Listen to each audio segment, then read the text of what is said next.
everyone, and welcome to another interview on the NARSA podcast. I'm Gary Gillan, your host for today, and I'm really thrilled to be joined by Rangers TV's very own commentator, Mr. Tom Miller. Tom has been at the heart of Rangers TV commentating pretty much from the beginning of Rangers TV, as far as I'm aware, and we'll get to that a little bit later on in the interview. But for right now, Tom, thanks very much for joining NARSA today. How are you doing, and how has COVID been affecting your life this past year? Well, thanks for the invitation, Gary. It's a pleasure to get a chance to speak with our friends across the water there. COVID has been, well, it's global, isn't it? Everyone's suffered. Like yourself, we're all having to base ourselves to work from home Monday to Friday. I'm very fortunate. I have a business life which I can harmonise with my football activities. But I have to say, if I didn't have the football over the last year, I think I'd be driving myself to distraction. And I've been very privileged and honoured to be able to continue to represent Rangers TV to our audience, both home and abroad, in this absolutely dynamite campaign. There's no other way to describe it. 55, and we're all still soaking lemons because it's been absolutely sensational. Yeah, I agree. You know, I was thinking yesterday, it seems like such a long time ago that we won 55, and it seems like such a long time till we actually get the trophy. That just shows you how, to your word, dynamite the season has been. Such a vast time in between trophy day and actual, sealing the championship. I think it would have been even better, Gary, had we had fans in and we actually sealed the deal at home, rather than all watching the television for Celtic to fail again as they did at Dundee United. But the trophy will be delivered, and it's going to be a special day, even more special if the fans were able to gain access to Ibrox. We have to be sensible in the circumstance. There's a bigger picture at play here.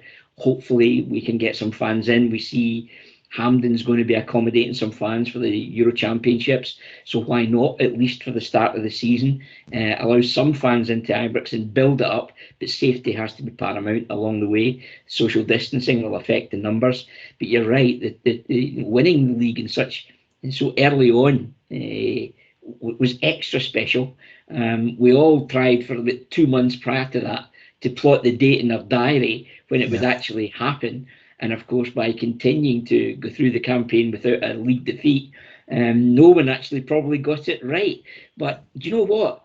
I think it's been a good thing that we won it early. Great that we won it, but I think it's a good thing that we had a wee gap. And then the international football took central stage. I think we're now facing a mini league, and that includes completing the league programme, going through it without defeat. But the Scottish Cup has taken on an extra dimension. Had the league title not been won, the Scottish Cup could easily have been considered a distraction, whereas now people are saying, we've won one, we want the other one. And I think the appetite, and when you hear people like Michael Beale talking on behalf of the club, that the 55th league title was only the start of the journey, there's a hunger, a desire, and an absolute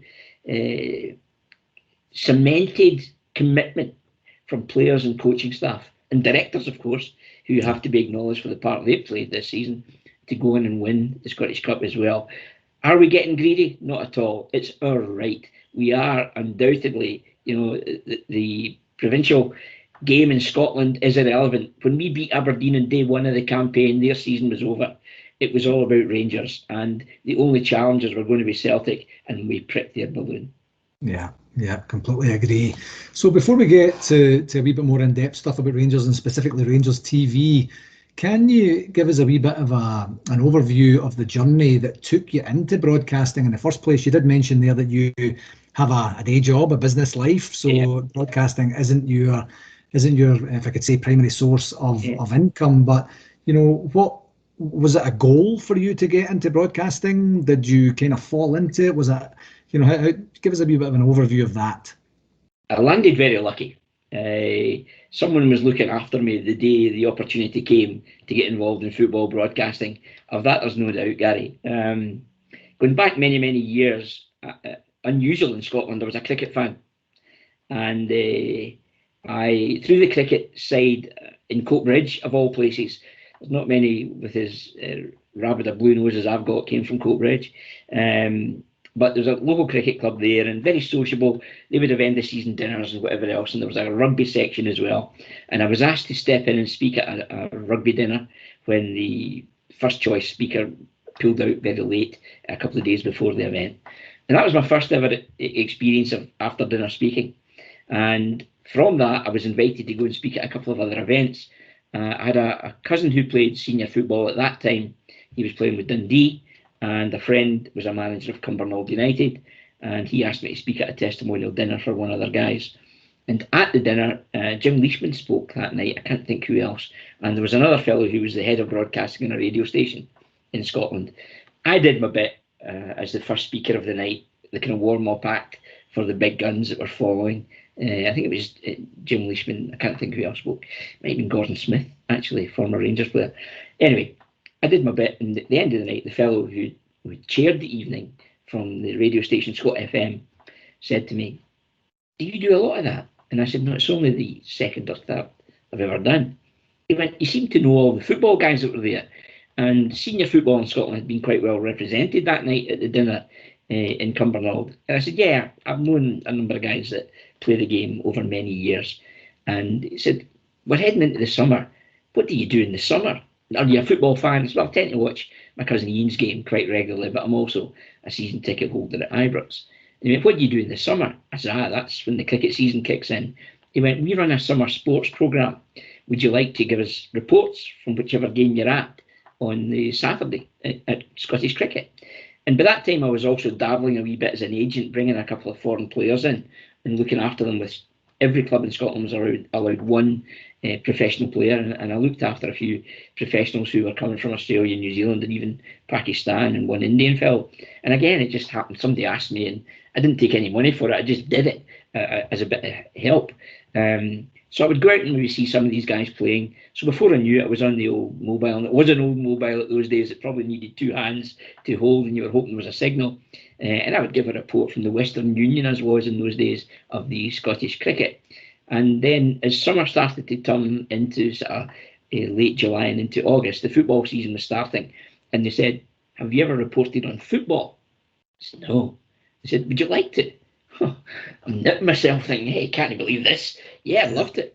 But I was tier two. There's no doubt about that. You know, the heavy hitters at the radio station at that time would be guys like Alan McInally, you know, former Celtic and Aston Villa player, and a number of others. Joe Harper, former Aberdeen player, was part of the team there at the time. And they tended to do the big games.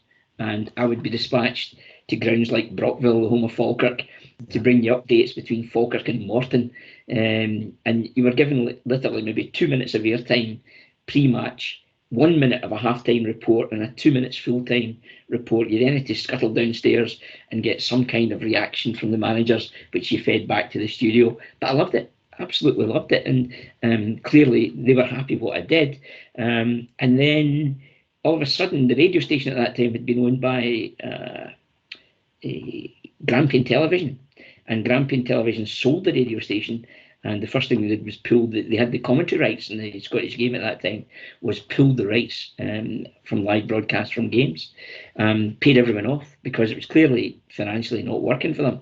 While it was a great listen, it was great to be part of it, it wasn't working for the radio station from a commercial viability perspective. So I was asked to come into the studio. Don't know why, probably because I was cheap. But I come into the studio and pad things out with the presenter from 2 o'clock to 6 o'clock on a Saturday. And Gary, that was the most enjoyable, and you know, it was seat your pants stuff. You were learning on the job. You made things up as you went along. You had to be switched on to taking information from maybe 3 or 4 different sources, communicating that when you were brought into play by the presenter. And it was a great experience. I loved every minute of it. And then part of that package, part of the personalities involved in that radio station phoned me and said, "Look, we've got a deal with Rangers to do commentary audio style for the first time ever in the Scottish game." But this time it's 1999, and the fellow had moved from the radio station Scot FM to an internet provider called IC Scotland, which was part of the Mirror group of newspapers, and were based inside the same building as the Daily Record, Sunday Mail, etc. and they said, we've got an agreement with Rangers to stream the live game, Ian Ferguson's testimonial, Rangers versus Sunderland. Would you like to get involved? Of course. Yeah, I mean, which Rangers, who as a Rangers fan wouldn't want to be involved? So they said, here's the plan, we've got a commentator, could you organise a summariser, and then you be the spare man to do the running and then do the interviews? So that'll do me perfectly.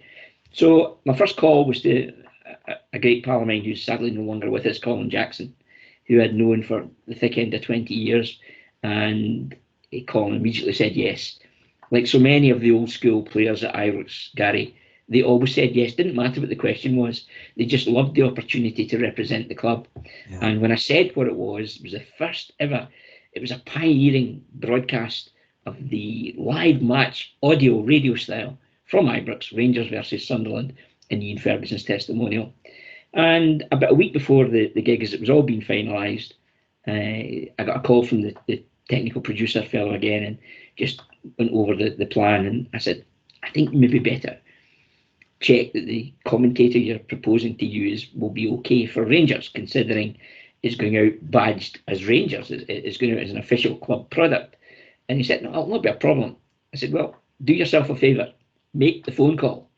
And he said, why, Tom? I said, make the phone calls, not for me to say, and just have the club approve the personalities that you propose to use. And he phoned me 10 minutes later, and I needed an asbestos glove to hold the phone. And he said, Tom, I don't know what inspired you to have me make that call, but thank bleep that you did, because the commentator's a no-go area. Which was a shame, because the guy was a very capable commentator.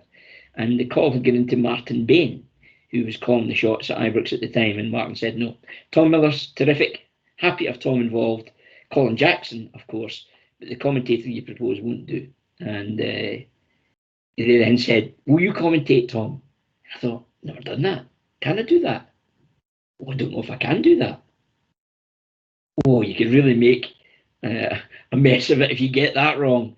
First time ever, and you can't do it. Could I do it? Should I do it? Sleepless night, Gary. Sleepless night.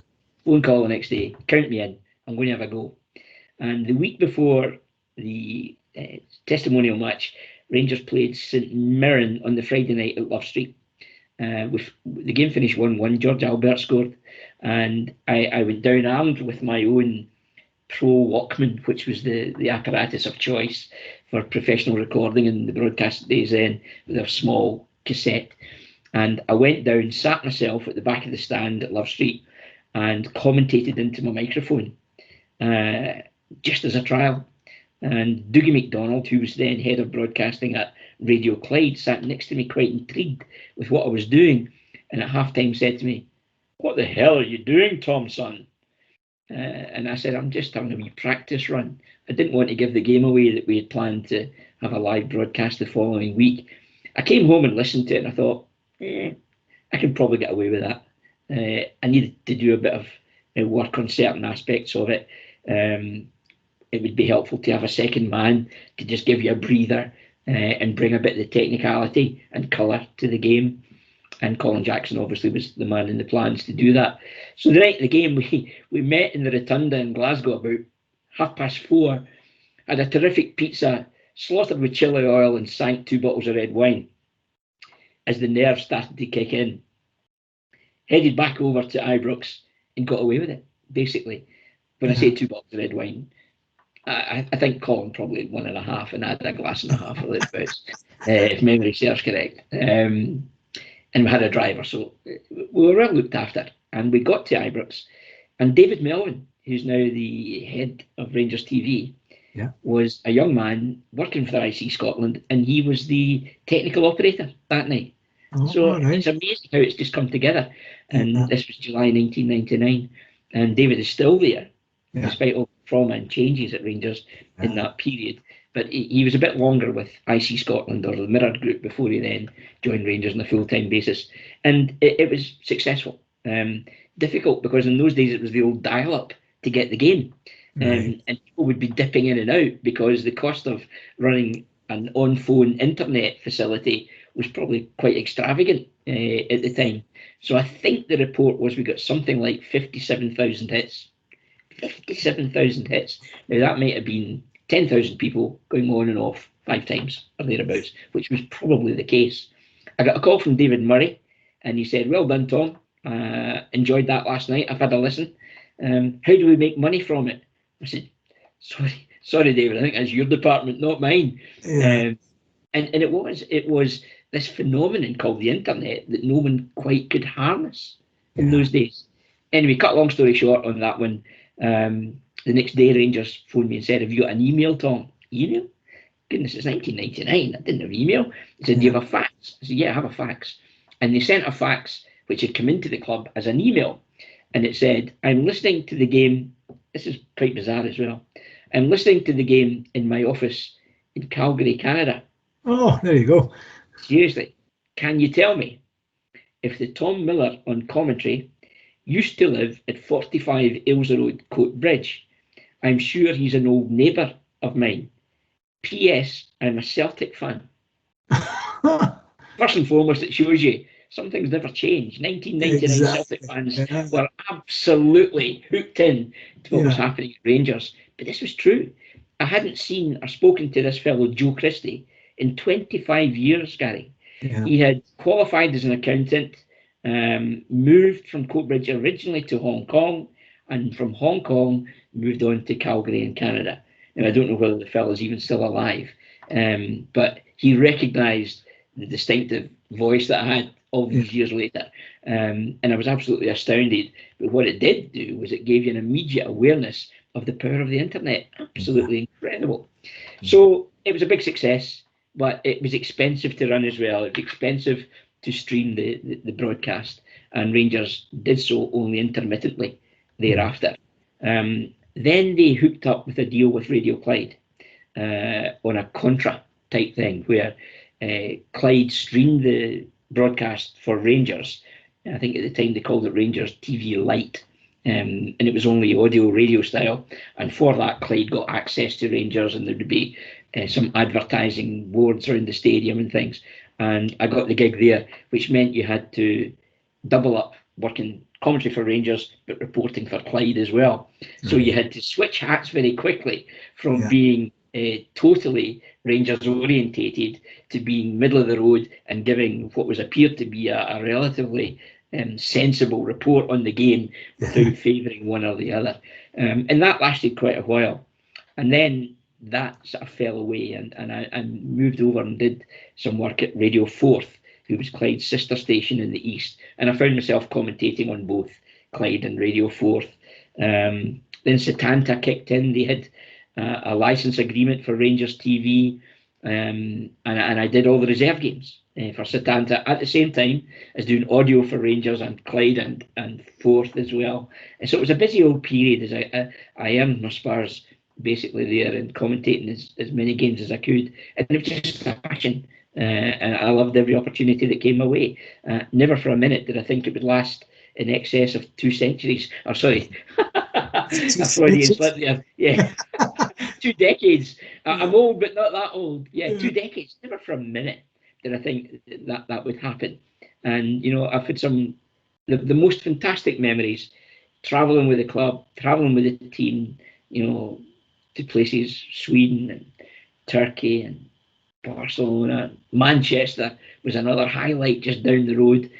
Some lows as well, you know, when we took our medicine after winning at St Johnstone with a hat-trick from Sonia Luco and discovering that our fate was sealed, that we were going to have to start again at the bottom of the trade, of the Scottish Tree, football-wise player trade down there. And again, Rangers then asked me to take it on. We knew how distressed the club were at the time. And I think for the next 2 years, I did the gig as a volunteer, basically. But it was just a privilege to do so. And don't quote me on it, Gary, but if I was put under pressure tomorrow to continue to commentate to the Rangers fans worldwide, I would happily pay the club rather than have the club pay me.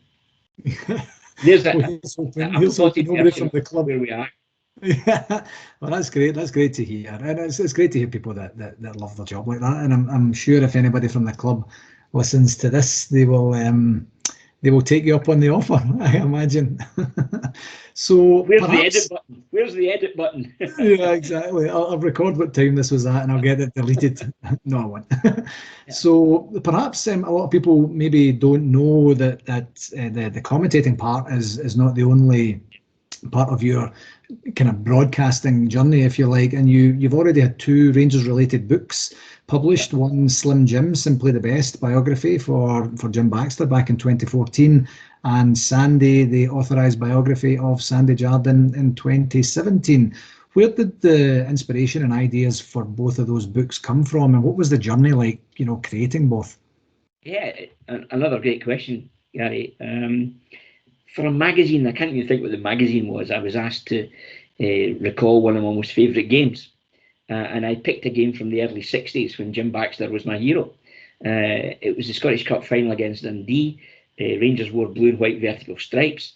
And being of a tender age, I climbed the steps at Hampden thinking, where's Rangers? Who's this team in the blue and white stripes? Where's my team with the blue shirts?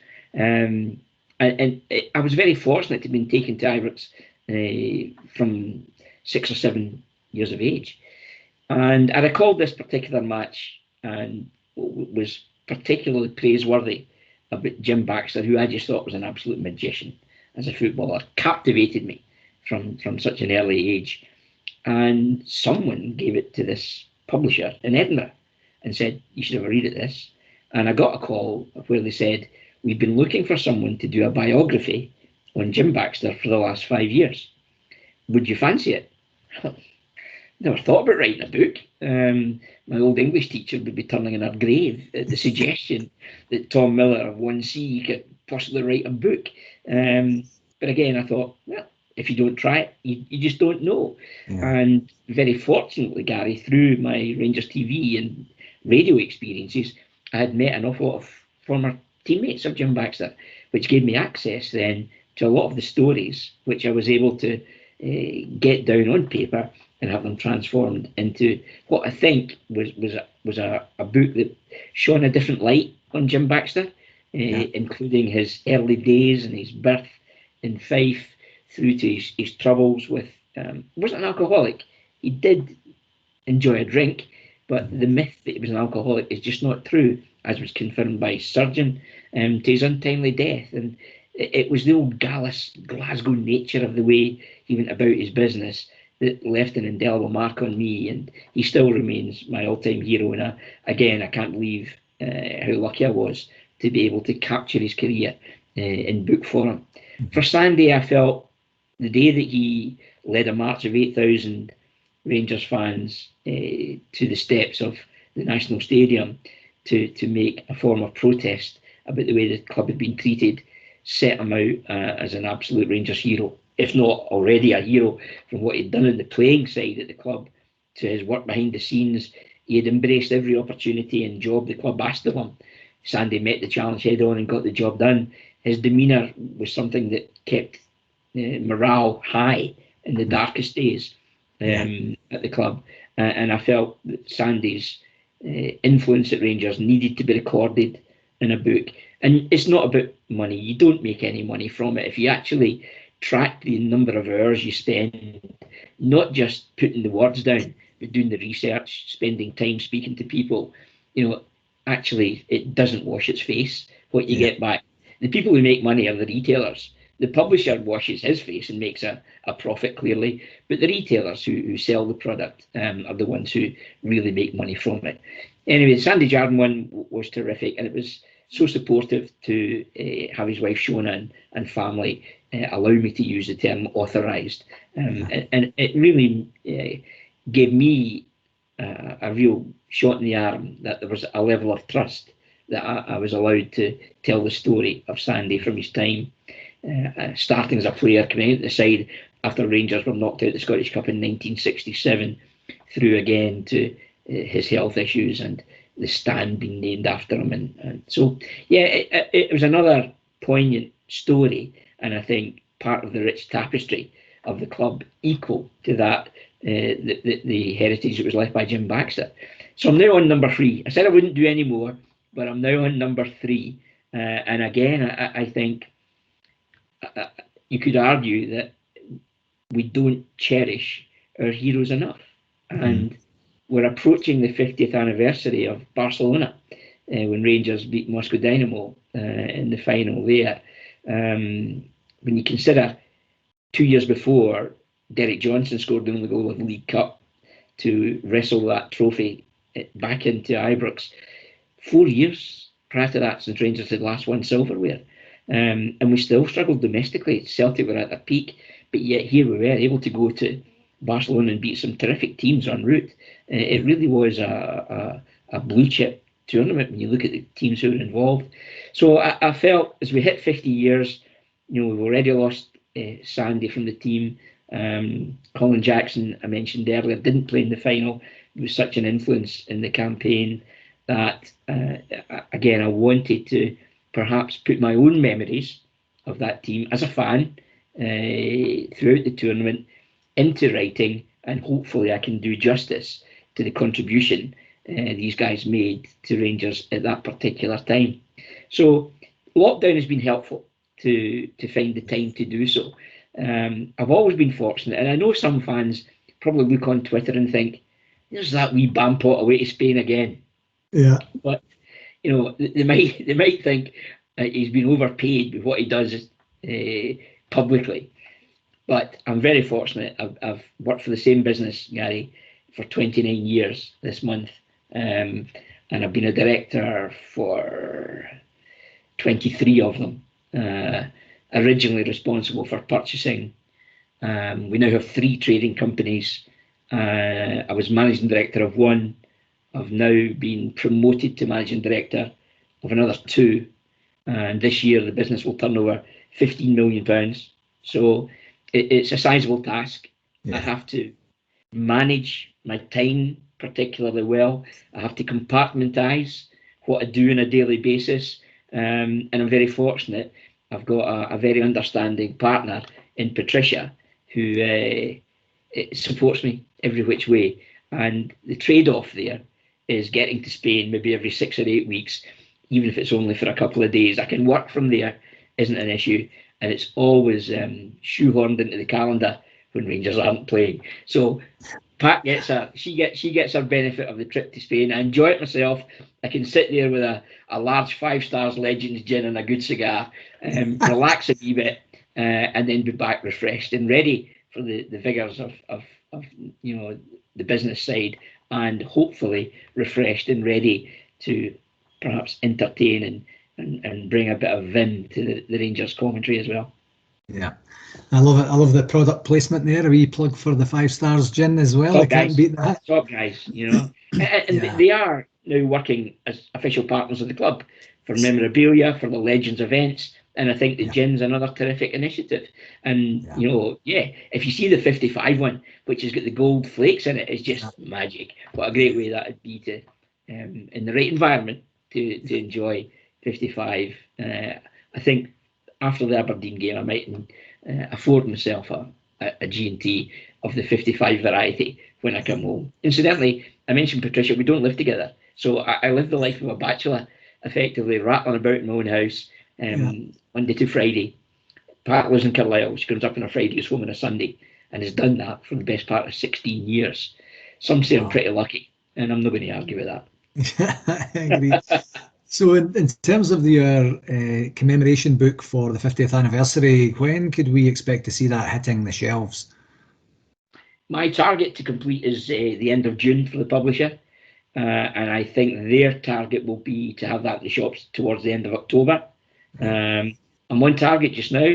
And it's been wonderful just to recall the events of the campaign.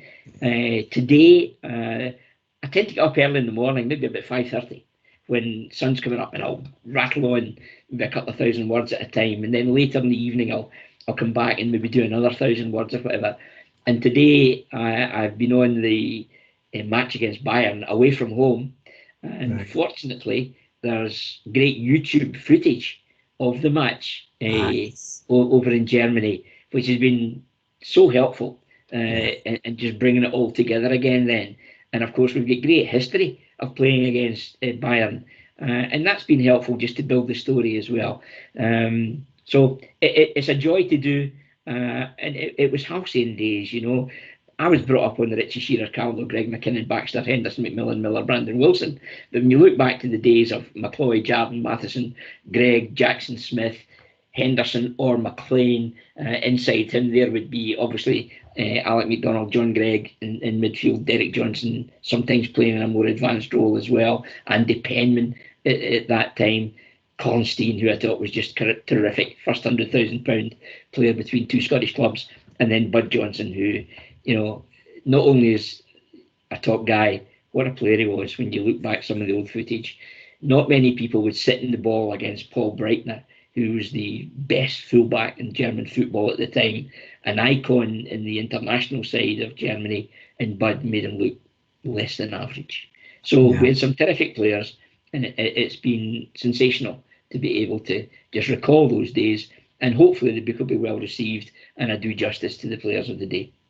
Yeah, excellent. Here's a fun fact for you. You mentioned earlier being a Blue Nose in Coatbridge. During my journey of my career when I lived back home in Scotland, I used to work for North Lanarkshire Council, and I spent a very short stint in Coatbridge, and I would probably be about the mid-90s. So we were doing really well at the time, you know. So I have a spring in my step, and everything is going okay. I remember working on there was 2 offices on the main street. I worked on one of the 2, and I worked in places like Kirkshaws, Kirkwood, Whifflet, Shawhead, stuff like that when I was a maintenance officer with the council. And I was only there a couple of months because I was kind of a little bit of a stop from Kilsyth to making my way to my eventual work home in Wishaw as well. But I have to say, I didn't feel very welcome when I was there, you know, for the couple of months. I didn't really quite fit in, and I used to wonder why. I was like, everybody doesn't seem very friendly, and then I started to kind of work it out the longer I got to see what the culture within the council there was as well. So a little bit of a shared history there. They had job application papers which were different colours. Stuff like that. Potentially getting the job. Yeah, I was brought up in Kirkshaw as well. My father was a butcher at 2 shops in Coatbridge, one of which was Kirkshaw's, so I knew that area particularly well. Put your own efforts in Coatbridge down to missionary work, Gary. Yes.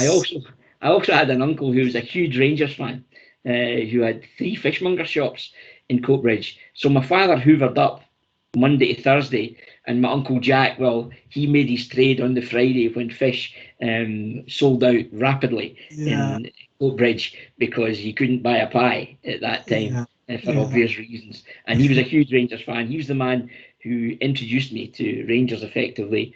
Had tickets in what was then the members area, now the Waddle Suite, and how privileged was I to be chauffeur driven into Ibrox in a Jaguar, marched up the stairs with my suit and Rangers tie on, in one of the best seats in the house as a 6 or 7-year-old. Special memories. Incredible. Yeah, incredible.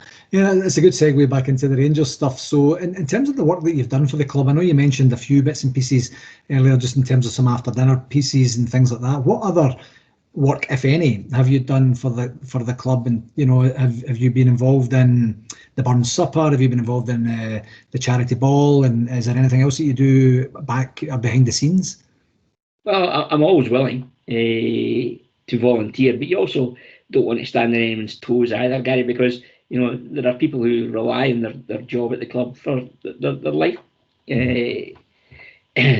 blood, whereas, you know, it's secondary to me, and it's not driven by the necessity of payment.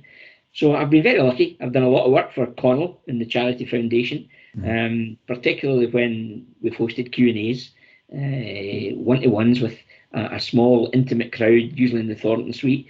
Maybe only get 100 in, and you get tales from the players that perhaps they wouldn't be as comfortable relaying to a bigger audience. So yeah, I've done that many times, including the manager Steven Gerrard a year and a half ago or something like that. I actually come back from Spain a day early to be able to do the gig. I should have been out the country, and I came back a day and a half early or whatever, at the expense, more expensive an extra flight, just to give me the chance to share the small stage with Steven Gerrard and share his career. So I've been lucky in that regard. The Burns Supper, yes, again through marketing department. I think I've hosted the last 3 for the club, and should have hosted the one again in January past, which was cancelled unfortunately because of the COVID situation. And again, it's always a great night. They put on it in a good venue, good quality speakers. It's always another special night in the club calendar.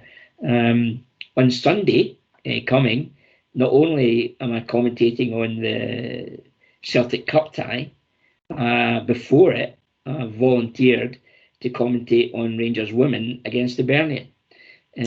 So I've got a very tight schedule on Sunday coming.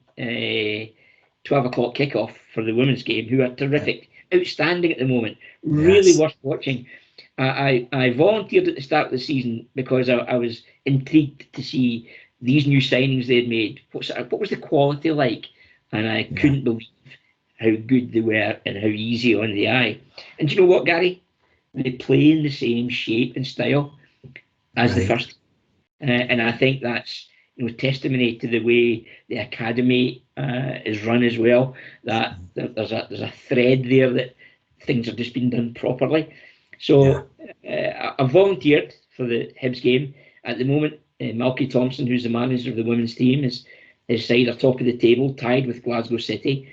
It's a short and truncated season because the season had to be put into cold storage midway through. And I'm really looking forward to that. But it'll be tight timescale to jump from one venue to the other and be ready to go to hopefully bring you a win against Celtic in the Scottish Cup from the 3 o'clock kickoff. I better check.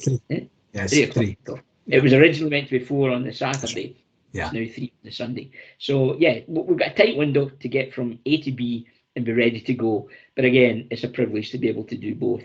So I'm a willing volunteer if I can, and it doesn't interfere with what else I'm doing business-wise. I don't travel as much on business as I used to, but back in 2011, I can recall traveling to Delhi in India on the Monday morning, 5:30 flight out of Edinburgh via Amsterdam Schiphol and on to Delhi.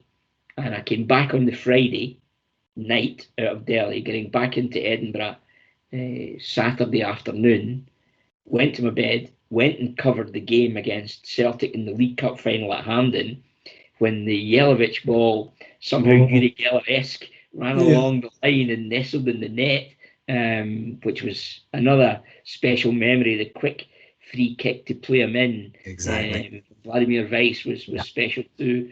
And then went home, grabbed a quick chicken satay en route, came home, scoffed that, went to my bed, set the alarm for 2:30 and flew back to India the next morning. So making it all work isn't always easy, but so far I've been lucky enough to be able to do so. And the trials and tribulations, to be fair though, after that result, I didn't need KLM. I could have flown almost on such a high, Gary. Exactly. So in terms of Rangers, what's your most favourite Rangers game that you've attended, and why? Well, when I was asked that 10 years ago, I cited that cup final against Dundee.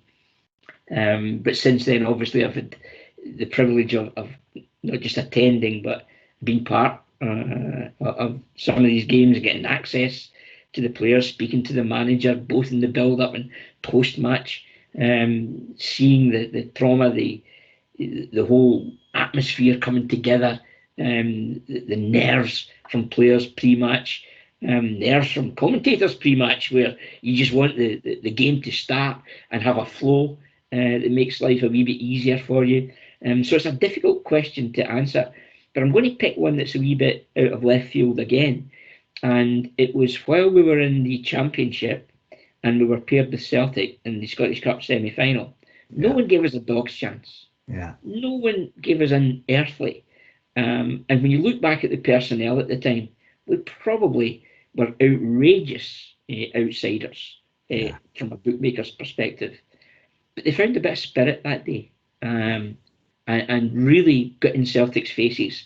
The screamer of a goal from Barry Mackay.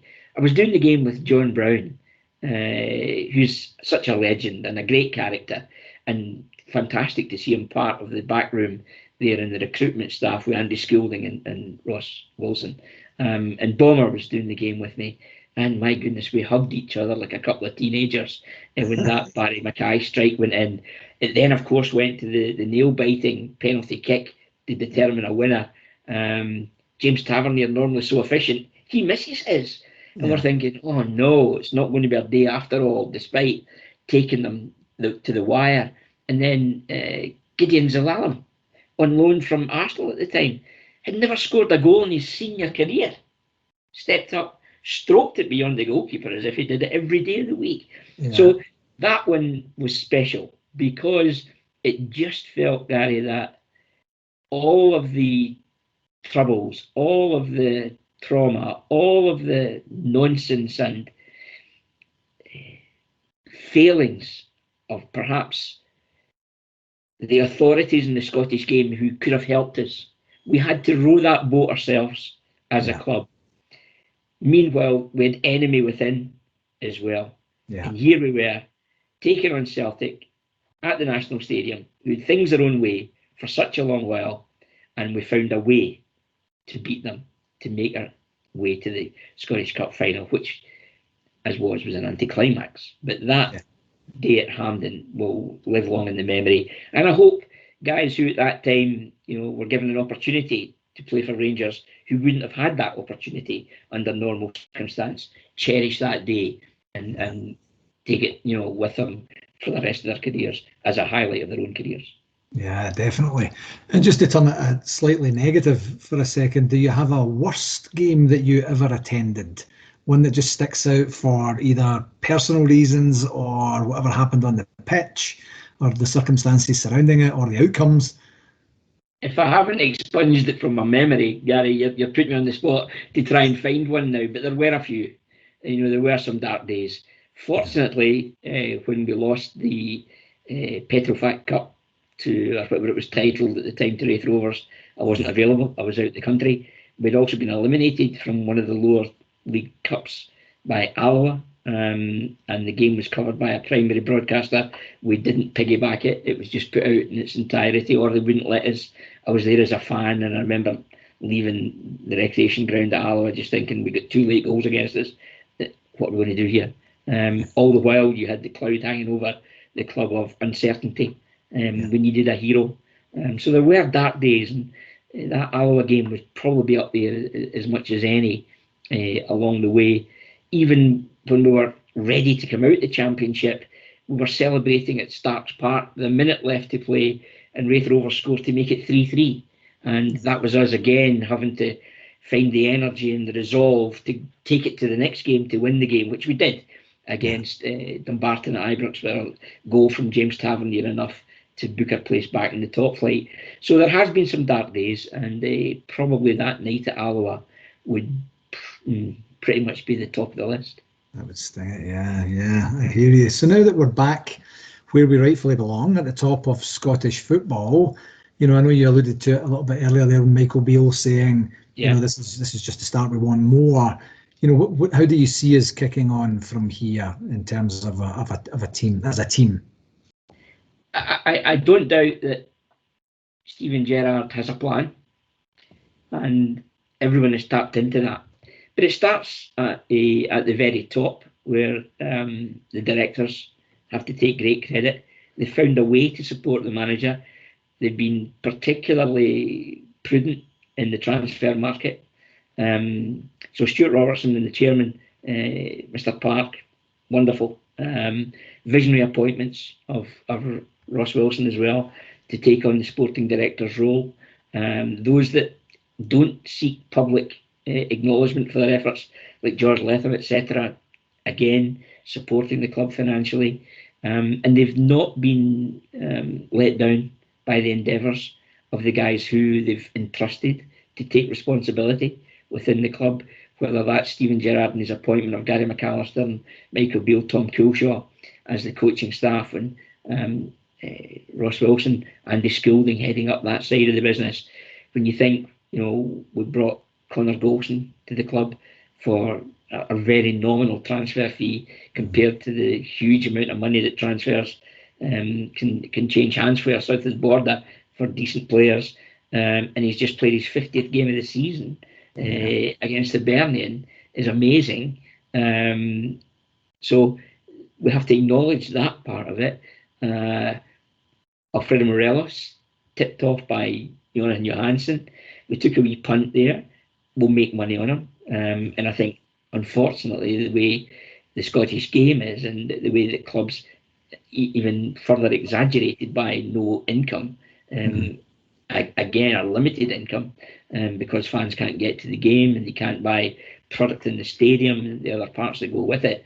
Although you have to say the fans have dug deep. It's been an incredible commitment from the fans and the season ticket holders, and the knowledge that they can't actually cross the threshold of Ibrox. The way they've contributed, it has been nothing short of remarkable.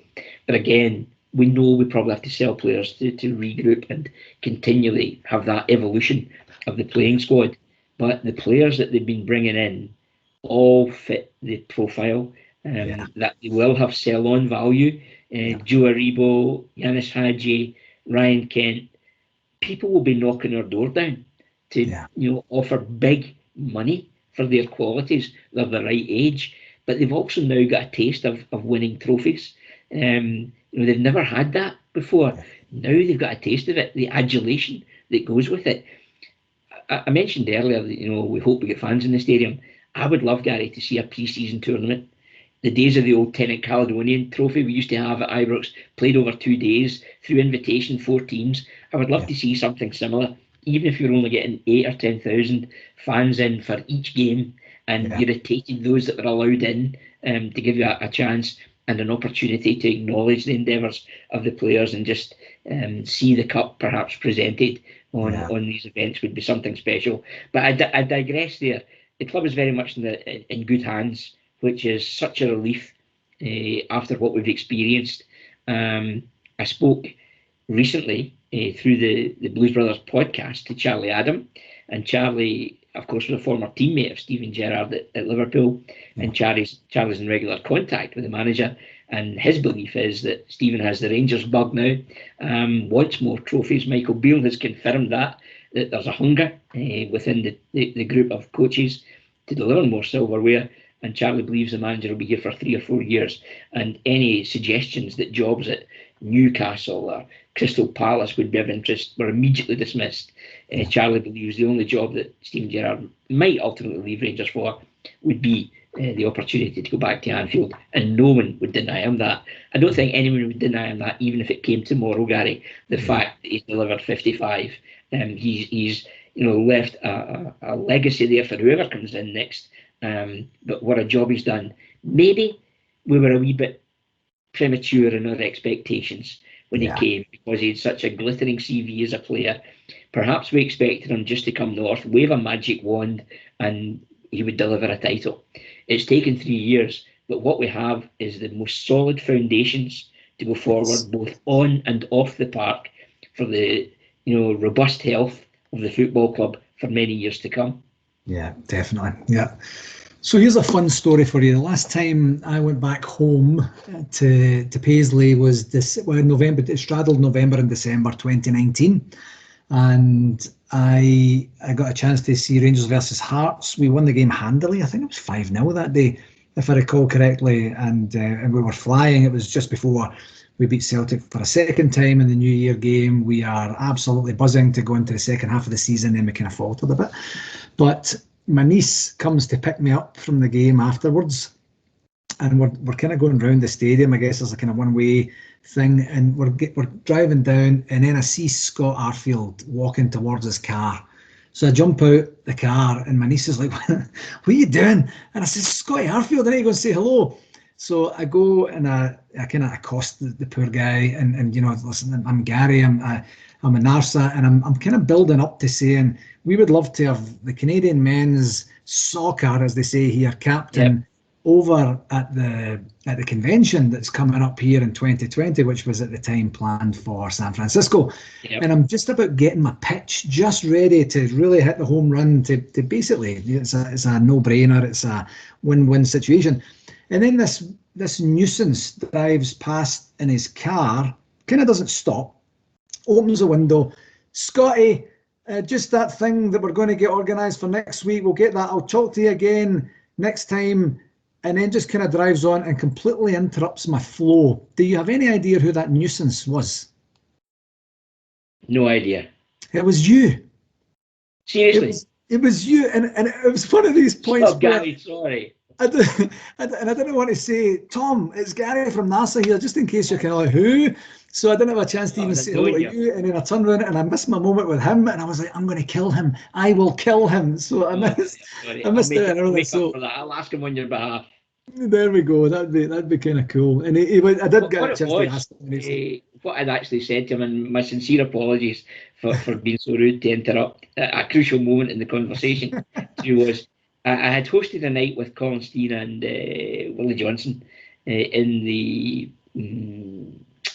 one of the theatres in Glasgow, up near Buchanan Street. Anyway, it's a super night, recalling the stories there. And there had been a portrait painted by an artist of Andy Halliday auctioned that night, and the fellow who bought it asked me would I get Andy Halliday to sign it, and trying to be obliging, I said yes, of course. So I met the fellow and he gave me the picture, which was a big huge canvas thing, and I went into Auchenhowie to ask Andy, and I'd set it up with Andy and sent him a text and said, sure Tom, come in, get a coffee and I'll sign it. So as he's signing it, Scott Harfield went past and went, oh, that's magic, that's terrific, can you get one of me? And I said, I'm sure they'll do one for you. And Scott, what would you like? He went, send me some options. So I then went on the internet, and there was a great goal against Celtic he'd been involved in, and then the saluting traditional method there or whatever. And I picked a few pictures and sent them on. I said, you choose and I'll see if the artist can do them. So that's what was happening. I was the middleman, again obliging Scott with a favour, and the artist who got paid for it in decent wonga, of two canvas prints, hand painted, of Scott, one of which was in the Celtic game, and the other when he linked with Defoe for that goal, and the other was his standard celebration. So my apologies. I will send him a text when we finish our call and ask him to put a date in his diary to get a visit across to NARSA if it's possible. Nice one. I love it. So in terms of the RTV stuff, one thing I've noticed from an RTV perspective is the amount of research that you put in to each and every game, and the stuff that you would research about Rangers and Rangers players, past and present, I think is something that, you know, as a novice, I would somewhat expect, but you kind of go that extra mile and you have a whole bunch of fun facts in and around the opposition players and where they've come from, and, you know, maybe just some connection to the club or whatever. Is that a Tom style, or is that something that's kind of just supposed to be staple for broadcasters in this day and age? I'm not sure, Gary, because I didn't have a role model to follow. I'd been thrown in at the deep end. But what I did think was I needed a fallback position if something wasn't quite right. And I have to say, in some of the football going back to the third division, it was slower than a week in the jail. And I needed to tap in to some diversions, for want of a better term, hopefully to try and bring a wee bit of entertainment, because sometimes the on-field was far from it. And I've just opened randomly a book that happens to be on my desk here, and to give you a wee idea of what's done. Normally on this page, I would have the two squads split down the middle with a note against each player who potentially would be involved. The other page, the bottom third, is where I have details of previous fixtures against the side or whatever. And then the top half, when the teams are announced, I try and put them into a formation, and I have that in front of me on what would be normally described as a cookbook stand, effectively. And it's there to call upon if required. And it's all done longhand. And I have every book for every season that I've ever done. As you can see, that's this season, starting there, Lincoln Red Imps versus Rangers. I wasn't in Gibraltar, it was done back off Tube at Ibrox. So it also focuses the mind on the job in hand, and it might be a bit overkill for some people, but I quite enjoy learning a wee bit about opponents along the way. And I don't know how many times I've watched a game on the telly in England and I think, I know that name. even some bizarre, non-league football. I go, Yeah. he was on loan at Motherwell in 2006. Wikipedia, oh yes, he was. It's just what I do. It works for me, and as a course of habit. As soon as the game's finished, I start the following one. So I've got 2 games to research, as I said earlier, for this week, and I don't differentiate. I'll put the same amount of research into Rangers women against the Birmingham women as I will against Celtic against Rangers. Yeah, no, that's great. And in terms of, you actually just briefly touched upon it there. The one question I was going to ask for clarification is that when, for the majority, 99.9% of the away games, you're not at the stadium. You're at Ibrox, you're there, in the control room or whatever it's going to be. You're watching the same feed as we're watching, essentially, and trying to commentate as if you're in the actual stadium. We never say we're not at the game, nor Yeah. do we say we are at the game, and try to be as neutral as possible. Some of the co-commentators don't quite get it and often make reference to here, when here being Ibrox, when the team are elsewhere. The reason for it is predominantly the fact, Gary, that Rangers invested in fibre optic cabling on the gantry, which brought a more stable output. And I think that's been evident over recent years and seasons, the way that the quality of picture coming across the Atlantic to you guys as well has been better, and limits buffeting and things like that. So the main reason is that, plus space. And even this season, when space was a shortage before, social distancing would have made it impossible for the season we're in just now. A lot of gantries just aren't big enough to accommodate the primary broadcaster, who this season will be Sky alone, whereas last season could be Sky and BT having cameras at games. So it made sense to deliver the best possible quality of product through the stability of fibre optic cabling back at Ibrox. There are benefits, in as much as you've no traffic. It can be Baltic cold, though, I'll tell you, on the gantry when there's no one else there, except the sound engineer and myself and a summariser in all sorts of weather. And say we sit on the gantry just as we would do at a home game. No traffic, so you get home kind of sharpish. But the downside is you've no peripheral vision. So if something's happening off the ball, you're reliant on the director in the van where the satellite truck is, giving me in my ear that something's happening that he can see that I can't. So a bit of a trade secret, that one, and I hope it doesn't overly detract from the viewing experience for Rangers fans. But it's a necessity in the circumstance. Yeah, I like it. So just a bit of a switch over to, you mentioned the Blues Brother podcast a couple of times, and that's something you've got involved in a wee bit recently. Fan media is becoming more and more common, with some tremendous Rangers related podcasts out there, and content deliverers, I guess you could say, out there as well. My particular favourite is Heart and Hand. We also have Four Lads Had a Dream and Stevie's blog there, and the Blues Brothers as well, just to name a few of the ones that I'm more familiar with as well. What's your take on this, based on your broadcasting experience to date of this new media industry? I think at the start of the season, Gary, it was revolutionary that Rangers gave access to a couple of fan media-based operators. Heart and Hand, as you say, and Follow were given access to games.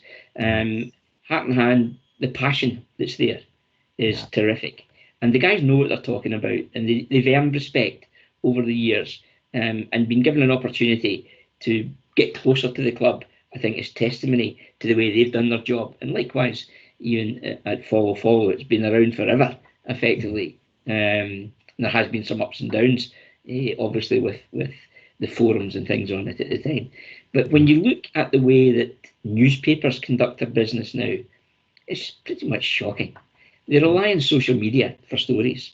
The old days of the reporters, even when I was coming through early on in my activities in broadcasting and football, the reporters then could lift the phone to players, to managers, and they got stories that way.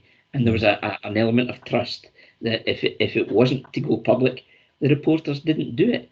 And now they live off scraps that they can pick up on social media.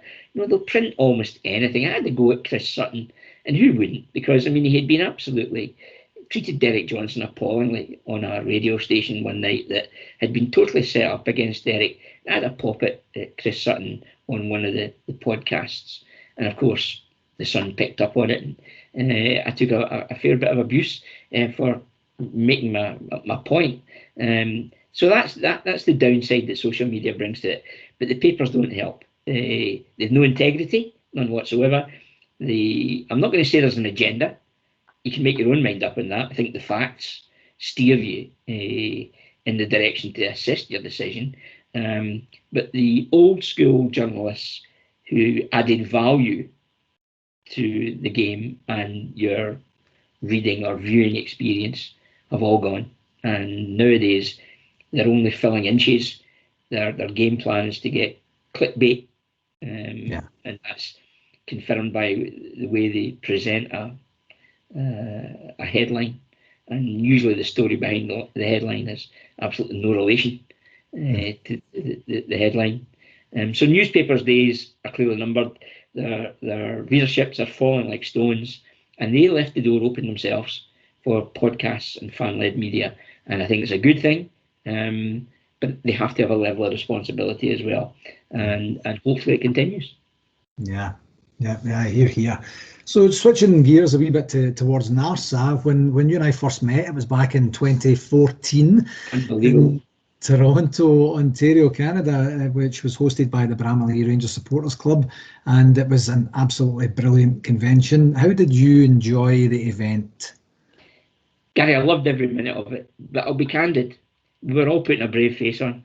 Yeah. We were all kidding ourselves on that we were enjoying the Rangers experience. Mm-hmm.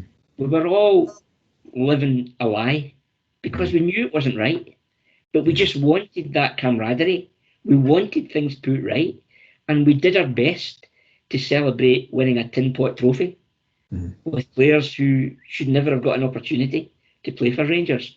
So it was tempered by the status of the club and their positioning within the Scottish game at the time. And I think we came through it well because it could easily have gone offline. It says a lot about the organisational ability of Bramalea, who hosted the event, the hotel, the dinner. Everything was right. The only thing that wasn't right was it wasn't quite the real Rangers that we know is the case today and had been the case previously. We were in the eye of a storm as a football club, and we needed to rid the club of those that weren't doing the club any favours. And we got there. Thank goodness we got there. And we're now in safe hands. But at the time, I loved the opportunity to come and mix with the NARSA members. I loved the chance to enjoy the company of former players like Dave Smith and Willie Henderson, who still have a passion for the club and represent the club with real distinction and integrity. And some great tales, great days, having a couple of beers with yourself and the members, and it was special, but nothing like the next one's going to be, that's for sure.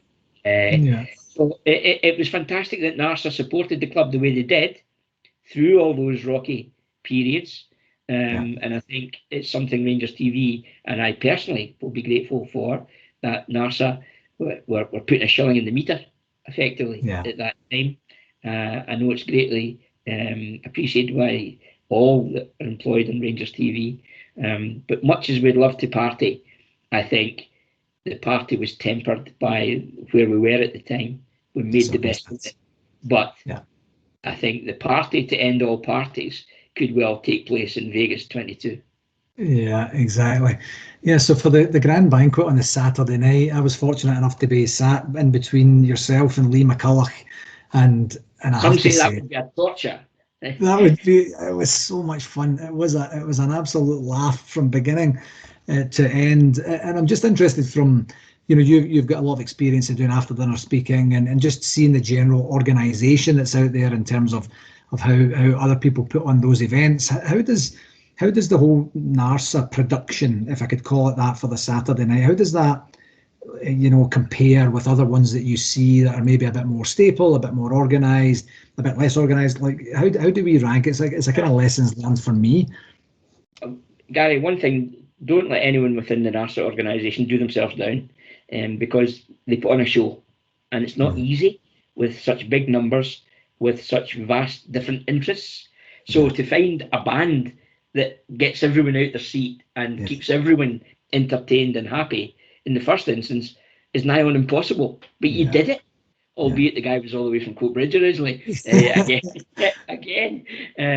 But when you get guys like Alec Copeland, you Jim Bailey, who will miss sadly making the trip there, and Alec with his daughters there, 2-3 generations of Rangers fans all coming together, all loving the opportunity to be with like-minded Rangers fans and getting up off their seats to enjoy their evening. As I say, the numbers game is very difficult to maintain. I have to say that I recall the order for my needs to keep the thing rolling as the chairman and open the event up and have the gavel was handed across to yourself that evening. I remember it well, as you took presidency of NARSA, and the other formal part of the evening was special and memorable as well, and it brought a sense of occasion as well. So I think the whole thing came together particularly well. I liked the Q&A on the first night. I was encouraged to have something else in my diary for the second night, for obvious reasons. On occasion it can get a bit lively. But the dinner, trying to accommodate the needs and expectations of those kind of numbers takes special organisation, and I think it was done particularly well. And I've also had the opportunity to have hosted the event at ORSA in Perth a couple of years ago, and they also did a terrific job there, and I think it says an awful lot about the commitment, passion of the committees and the directors of the organisations, and the willing to make it work. So it was top drawer by way of organisation, a very memorable night. I'll always be grateful for the opportunity of going over. I found myself a wee bit exhausted by the end of the formal part of the evening, because you are having to be on your toes to make things happen. You're also representing the club. I had been asked to look after Mr. Wallace, who at that time was the Chief Executive Officer, and not expose him to questions. And I just said, okay, from the PR department. And then with hindsight, I'm thinking, that's not what I was there to do, But you did it because you felt it was in the best interests of the club. And it was difficult because the questions that were going to be asked were needed to be asked. Yes. Not necessarily in that forum, because the Q&A was a privilege afforded to NARSA and its members, not necessarily those that had travelled from elsewhere. And that aggravation didn't help the event, but that was only desire from those that were there for the betterment of the football club. And it was all down to timing, Gary. So, I think congratulations on an order, and every other event that I've heard of has been equally well organised and well run, and long may that continue. And I can't say that it was any less enjoyable, as far as I could see, for those in attendance than any other event I've ever been at. Good. Oh, that's great to hear. That's great to hear. So I did have a meeting after it. When I'm up the stairs, I then could relax. Tie came off, and then we had a few. The downside was the hotel came and said you can't drink in the foyer or the reception area after midnight. So we had to decant to a room, and we made the most of it. Yeah, I'll bet. I think that's like most of us, to be really honest. So I'm going to move on quickly here to a quick fire round that I like to do with each of the guests, and then we'll get it wrapped up and get you on with the rest of your evening. Who's the best co-commentator you've ever worked with? It would be unfair to signal one out because they've all got different skills. John Brown, I'm going to give you as the answer to that one, just because he's John Brown. He's my pal. I met him for the first time when he was a player at Dundee, and when he came to Ibrox, I was as happy as he was because he was a Rangers fanatic. And when he joined the club, I remember parking my car outside Ibrox, and he's giving me the thumbs up from the blue room window the day he signed, and his wee black Vauxhall Astra. Vivid memories of the day. And John was a terrific co-commentator, saw things early, knows the game, and just brought that passion that only Bomber can deliver. So everyone's been great, don't get me wrong. Everyone have their own styles and their own identity and their own vision and understanding of the game, but I would say Bomber's up there. Nice, I love it. Who is your most favourite player that you've ever seen live that never played for Rangers? Wow. Well, Gary, we're doing it on screen just now, although the recording will only go out audio style. But if you can see over my shoulder, there's a Rangers European Cup Winners' Cup signed shirt, which was gifted to me by Colin Jackson. To the right of that, as we look, there's a Scotland-Italy programme from 1965 that was signed by John Gregg. It was my first ever Scottish international. I went on the Boys Brigade bus and I won the sweep. And John Gregg scored the only goal of the game, 1-0 against Italy in 1965. To the right of that, there's a picture of Alan McLaren, the former Ranger, and myself commentating on a game at Ibrox. And without going round the rest of the room, below the programme from Scotland-Italy, it just says Legend 7 and it's George Best.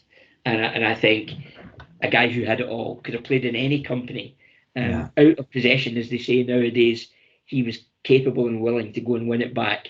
But in possession, he had such a talent, almost impossible to defend against. So for a non-Ranger, my nod goes in favour of the legend George Best. Nice, excellent. What famous person have you met that, in hindsight, you kind of wish that you hadn't? Oh my goodness, that's a difficult one, is it not? Does that include football, out of football? Just anyone that we would recognise. Yeah, I mentioned early on in our chat that I like cricket.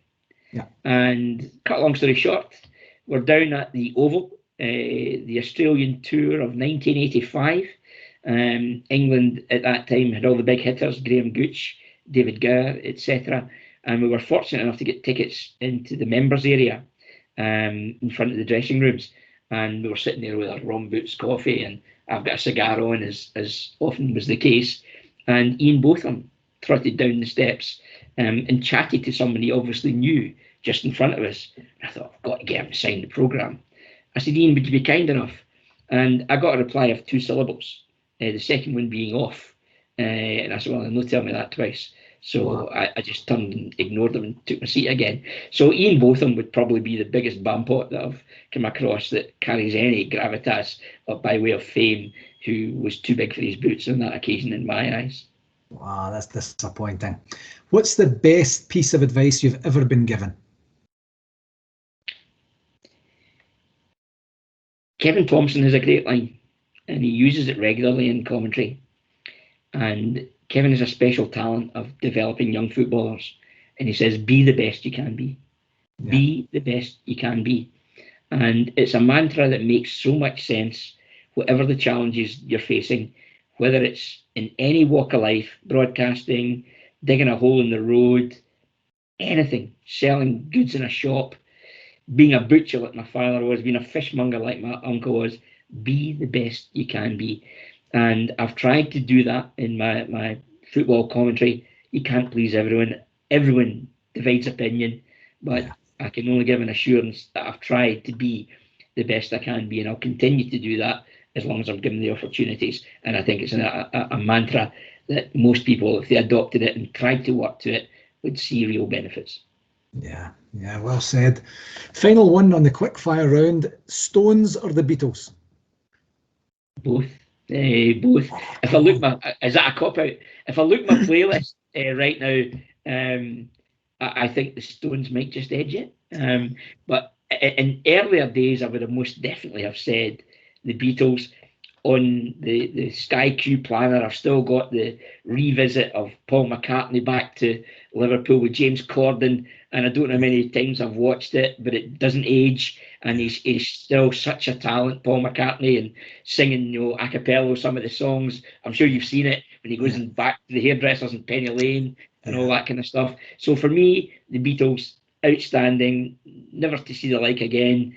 But there's other nights, Gary, you just put the Stones on with the showman up front in Mick Jagger, the guitar skills of Keith Richards, etc., and passionate songs like, Wild Horses and things. It depends what mood you're in. Bottom line, I'm going to take the Fifth Amendment here and say the Beach Boys. Dearie me. So speaking of the Beach Boys, from a wrap-up perspective, we have mentioned a couple of times you do the Blues Brothers podcast now. You're the host of that on Monday evenings UK time with Ian Durant, Derek Ferguson, and Ricky Neal helping kind of coordinate things. How did that come about? How are you enjoying it?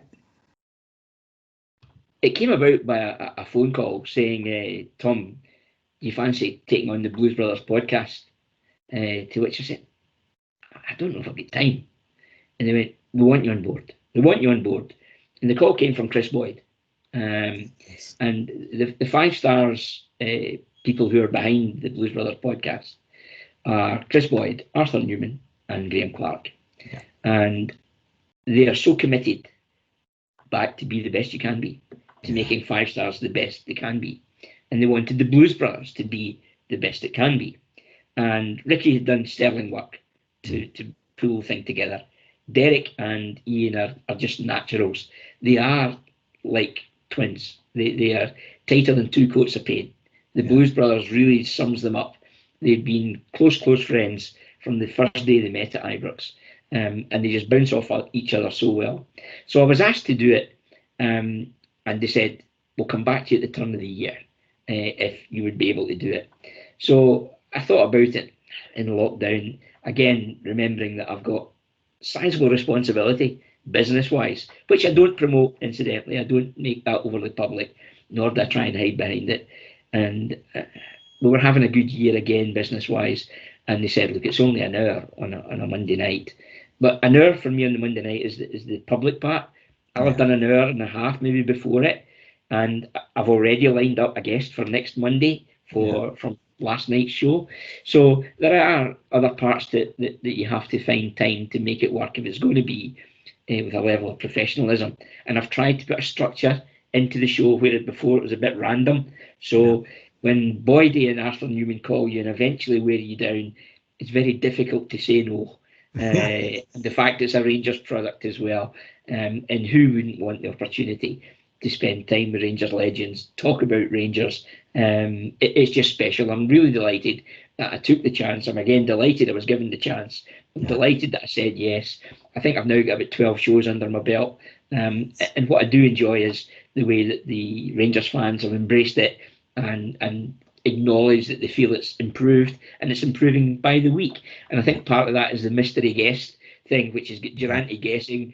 Derek's given up on it because he thinks he's hopeless.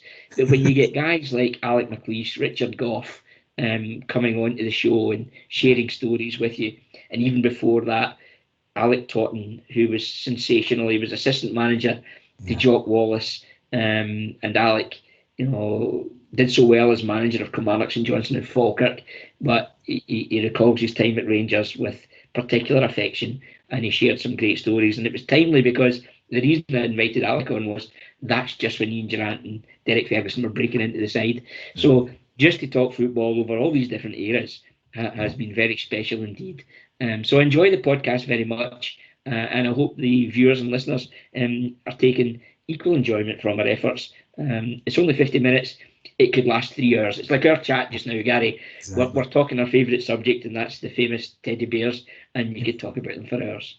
Oh, exactly. I agree. Yeah, and if you haven't checked out the Blues Brothers podcast, please do so. It's really, really good. I thoroughly enjoy it, and the amount of content, and as you say, legends. I mean, it's pinch worthy. When you kind of just think, I'm tuning into this one show here, and I've got access to all this content. For this short period of time. It's really incredible. Well done. Colin Stein, we had on Colin Stein as well. And As I say, he was a hero of mine in the lead up to Barcelona, and that just cemented his position in my mind. And he came on, and Ian Durrant calls him Mr. Steen. Yeah. I mean, difference there from a legend to a legend. Yeah. And I thought that was just like, wow, mind blowing that someone of stature and the career that Ian Durrant had to defer to Colin Steen as Mr. Steen. Yeah, exactly. I agree. So, Tom, where can our viewers, I was going to say, our listeners, find you if they want to get in touch? Well, I'm active on Twitter. It's dead easy. Tom Commentator is the handle there. And I had no thoughts about going onto Twitter. My partner, Patricia, as I mentioned before, we were sitting in the airport one day about 9 or 10 years ago about to head to Spain. And what are you doing? She's on her phone. What are you doing? She says, I'm tweeting. I says, what the hell's tweeting? I had no idea. And I thought, I like the sound of that. I said, make me an account. So she made me an account while sitting in the departure lounge of the airport about to head to Malaga. And I said, heading to Spain. I think that was my first ever tweet, something like that. Heading to Spain with @Patsy, which is Patricia's Twitter handle. And within a minute, Andrew Dixon, who not the director of Rangers, Andrew, who's previously of Rangers Media, sent a tweet back. My phone pinged and it said, Tom Commentator's on Twitter. And it was just like ding, ding, ding, ding, ding, ding, ding, ding, ding. And I think I've now got something like 35,000 followers. Not for a minute I believe I've got a level of interest that would take the attention of something like 35,000 people. But again, it's a great medium when used properly. I hate to hear stories where people have been victimised or bullied, or there's a racist card being played through social media. I think that's, as the club have alluded to in recent weeks, the providers, the platforms of Twitter, Facebook, Instagram, whatever they are, have to take action and eradicate that, and it'll be a happier place for everyone. But it's a wonderful place, again, for Rangers fans to communicate together. Yeah, I agree. Excellent, Tom. I love it. I truly cannot thank you enough for taking the time to be with us here at NARSA today. I thoroughly enjoyed our pre-chat and, of course, the public chat here, and I really hope that we get a chance to see you at an NARSA event at some point in the future. Thank you very, very much, Tom. Take care and all the very best to you. My best wishes to everyone at NARSA. It's always a pleasure, and their support is never forgotten. Excellent. Appreciate it. Take care. Thank you.